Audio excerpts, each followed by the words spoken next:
Hello everybody, let's understand how to plan a business. You start with an idea, because you want to solve a problem you had, because you observed other people having trouble, or simply because you want to start a new business. To reach to the related service or product, you need to detail and rework your idea. The output should be making money, by solving the problem with your idea. A plan is what you need to reach this goal. Without a detailed plan, the risk to fail is very high. The first and most important part of business planning is to find customers. This phase is called customer discovery. You have to find customers that really need your service or product, and would pay a certain amount of money to have it. Let's suppose there is the same or a very similar product in the market, and there are a lot of people buying that product. In this case, you have almost found your customers, as there is already a valid market for that product or service. Let's suppose nobody has your product. In this case, you have to analyze the most similar scenarios. Here you cannot be confident that this customers will buy your product too. To avoid to fail, it is very important to get out of the building and interview people deeply. This is not easy. You should avoid to influence them with your questions. You have to avoid direct questions. Try to stay generic, use storytelling and generic questions to let them imagine a customer journey.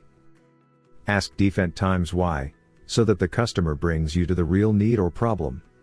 After this phase, different prototypes could be useful to observe customers choosing a product, without influencing them. If possible, change form, colors, presentation, and try to understand what they really want. Another important task is to identify your customers, by collecting data. This helps you to classify your customers, to prepare then a good marketing strategy. To complete the customer profile, define the jobs of your target customer, in a certain service or product. This could be tasks, basic needs, or problems to solve. Try to find out what makes your customer happy in this service. Arriving on time, a good product quality, professional service, makes the customer happy. Try then to find out what makes the customer unhappy in this service. Complexity, wasting time, unclearness, makes your customer unhappy. Once you have clear what the customer wants to solve, what makes him happy and unhappy, you can build the value proposition canvas. On the left side, define the features or functions of your product, to help the customer solve his problems in this service. Define the features that help creating the gains for the customers, to make him happy. Define the features that help to reduce the pains for the customers, to avoid making him unhappy.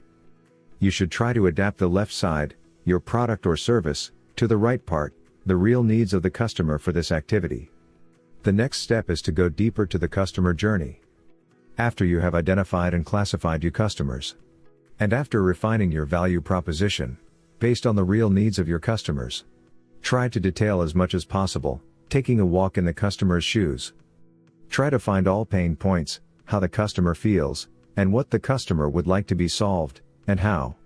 Modify your value proposition, and walk again through the customer journey, until you think to have found all important details. Next phase, market analysis. Try to find out how big the markets are, where you would like to sell your product, and which could be the reachable part of this market for you.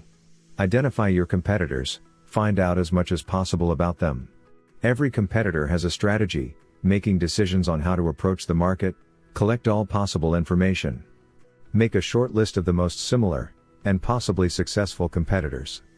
Prepare a document to list all important features, and to compare them with your competitors. Give to every important feature a value, to evaluate strengths and weaknesses of competitors, and of your service or product. Try to understand where you can be better, to have an advantage, and where you have to fill gaps or strengthen weaknesses. If you understand how to offer a better product, price, or service, you have a competitive advantage. This helps you to gain more customers, to grow, and to have more resources to continue investigating and improving your business. If you are not strong enough to have a sustainable business, you could search for a partner that is strong, where you are weak, and vice versa. Once you have a sustainable business, you can continue it your own if you want. Partnership can even be time limited. A partner can be a competitor, but also a supplier, a special customer, or even other business partner. What is important is that you have to search for one or more partners, with strengths where you have weaknesses and vice versa. Once you have understood the real needs of your customers, and you have analyzed the market and competitors, the next step is to define what you need to generate the value. Make a list of important activities needed to let the business work. Make then a list of resources you need, that together with the activities, generate the value. Try to split them in categories, to have an easier overview when you add, delete, or modify something. After defining activities and resources, you are able to estimate a possible cost structure. You should define costs that are independent from selling zero or a lot of products. This are fixed costs. Then costs that are directly related to the selling quantity. This are variable costs. Then we have periodic costs. This are related to tools that need to be replaced when old or broken, for example. Here an example of fixed, variable, and periodic costs. Once you have defined the list of costs and their values, you have a better view of the whole cost structure. Bring all three costs in a single graph, to directly compare the impact of each, and to make some changes, if necessary. The sum of all costs through the selling quantity gives you the overall cost scenario, in order to foresee the related budget when you start the business. Now, the revenue stream. Try to understand which could be the revenue sources, and try to quantify them. Try even to foresee the reason, which of your products and services generates that income. And maybe even the payment method, considering your customers. The financial features are important to get attention from investors, and to check if your business is healthy or not. Return on investments, to evaluate how much profit an investment can generate in your business. Cash flow, an indicator of the current health status of your business. Sustainability information, an indicator to inform that you will not fail at least for a few years.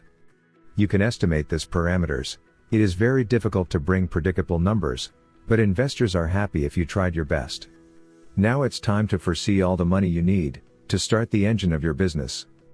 If you don't have all the money, you have to find partners, to ask for a loan, and to find some investors.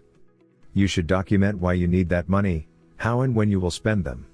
The tool to collect and elaborate all this information is the business plan.